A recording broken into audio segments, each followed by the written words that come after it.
मर चुके लोगों से भी उच्च कोटि के संत कैसे बातचीत करते हैं, ये घटनाएं आपने बहुत सुनी होंगी। आज मैं एक ऐसे ही उच्च कोटि के सन्यासी परमहंस योगानंद जी की बताई हुई विधि आपको बताने जा रहा हूं, जो उन्होंने द डिवाइन रोमांस नामक पुस्तक में लिखी है। और इस वीडियो को बनाने में मैंने इस पुस्तक की मदद ली। तो कैसे मृत लोगों की आत्माओं से कहें या मृत लोगों से बातचीत कर सकते हैं, और यहां तक कि उनको इस पृथ्वी पर बुला सकते हैं, ये भी।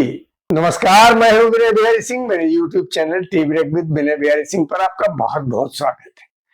तो आइए चलते हैं और इस विधि को जानते हैं, और ये प्रयोग एक सामान्य आदमी भी कर सकता है, कैसे, यही इस वीडियो में है। चलिए इस वीडियो में आगे बढ़ते हैं। जिस दिवंगत व्यक्ति से यानी मृत व्यक्ति से आपको हमेशा प्रेम रहा हो, गहरा प्रेम रहा हो, उसके लिए आप उसको याद करते हुए अत्यंत गहरे ध्यान में चले जाइए और अपने हृदय से उसको, मन प्राण से उसको बार बार मन ही मन पुकारिए कि कहाँ है आप, कहाँ है आप। आपको बहुत प्रेम करता हूं और आपको देखना चाहता हूं, आपसे संपर्क करना चाहता हूं। कहाँ है आप, कहाँ है आप, मैं आपसे बहुत प्रेम करता हूं।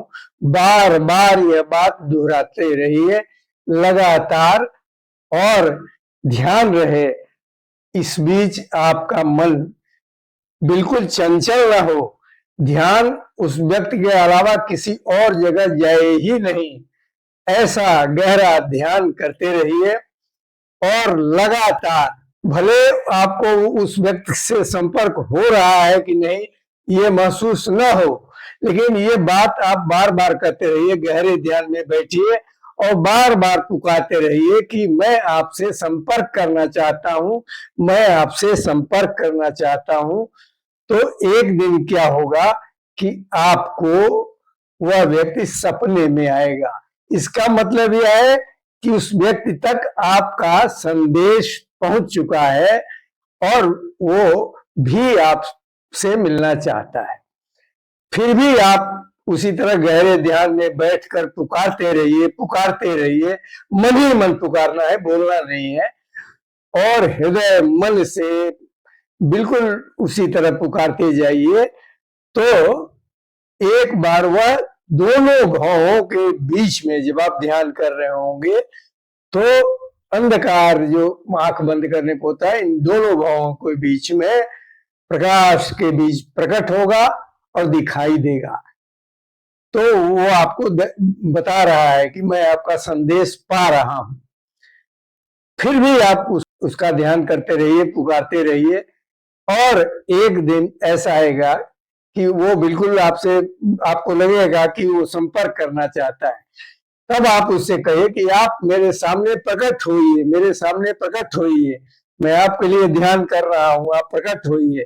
फिर वो व्यक्ति आपके सामने प्रकट होगा और आपको पता चल जाएगा। आप आंखें खोलेंगे तो वो व्यक्ति सामने दिखाई देगा और वो आपसे बातचीत करेगा। लेकिन उस व्यक्ति को छूने की कोशिश मत कीजिए, और प्रेम से बातचीत के बाद थोड़ी देर के बाद ही, बहुत ज्यादा देर तक वो नहीं रुकेगा और वो वापस सूक्ष्म लोक में चला जाएगा। परमहंस जी ने एक और बात कही है कि अगर आप उच्च कोटि के व्यक्तियों, उच्च कोटि के देवताओं यानी भगवान कृष्ण, भगवान शिव इत्यादि से अगर आप संपर्क करना चाहते हैं इसी प्रविधि के द्वारा, जो विधि बताई गई, तो वो लोग जल्दी नहीं आएंगे, क्योंकि आप उस लेवल पर अभी नहीं पहुंचे हैं कि आप उनके प्रकट होने को बर्दाश्त कर सके। क्योंकि वो जब प्रकट होंगे तो हो सकता है, अगर आपका शरीर मन तैयार नहीं हो साधना के करके, तो आपका शरीर और मस्तिष्क जल जाएगा। वो उन्होंने कहा है कि आप पहले उस उच्च अवस्था को प्राप्त कीजिए, ताकि उनके लेवल पर जाके उनको पुकारिए, तब वो प्रकट होंगे। इतना आसान नहीं है कि भगवान कृष्ण प्रकट हो जाए, भगवान शिव प्रकट हो जाए। उसके लिए आपको और गहरी साधना की आवश्यकता है और गहरी तपस्या की जरूरत है। परमहंस योगानंद जी ने अपनी इस पुस्तक में एक और महत्वपूर्ण बात कही है कि जिन परिजनों की मृत्यु हो चुकी है और जो सूक्ष्मलोक में जा चुके हैं, वो हम लोगों को भूलते नहीं है। भले हम उनको भूल जाएं, उनको एक समय तक हमारी याद रहती है। इसलिए जब हम उनको प्रेम संदेश भेजेंगे या क्रोध संदेश भेजेंगे, तो वो उनको महसूस होगा कि हमारे परिवार के लोग मेरे बारे में क्या सोच रहे हैं, क्या कह रहे हैं। एक अन्य महत्वपूर्ण बात भी कही है।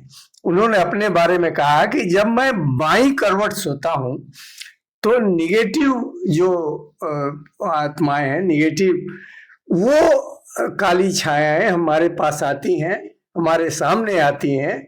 मैं उनको आशीर्वाद देता हूं और वो चली जाती हैं। लेकिन जब दाईं करवट में सोता हूं, तो ऐसा कुछ भी नहीं होता। यानी बाईं करवट सोने से निगेटिव ताकतें आती हैं और दाईं करवट से बहुत ही उच्च कोट का वाइब्रेशन होता है। तो दाईं करवट को एक तरह से हम मान सकते हैं कि वो अच्छी करवट है। नमस्कार।